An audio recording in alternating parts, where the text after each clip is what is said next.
Welcome back. You're going to notice conversations on the left side menu that you had previously with the chatbot. You're also going to notice here at the top that there's a message from ChatGPT that says that they are experiencing high demand. With those two things combined, it is possible that this information that you see saved on the left side menu could be lost.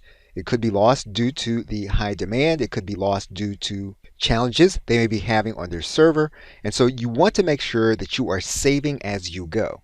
And since we are going to use one conversation thread in order to produce a final document, we're going to undertake this process and we're going to use the words final draft whenever we can to indicate that when we want ChatGPT to go back and to get information to produce a final document, we want to produce information from this individual chat with these words as we have written them. So we are writing these words as a signal when we can, and we will do that throughout the production of this document. Now, before we start the process of a sales presentation, we do want to do some background research, and we're actually going to do that with an AI outside of ChatGPT. And we're going to do that with Google Talk to Books. And we will do that in the next video. Okay, so with that, thanks, and I will see you in the next video.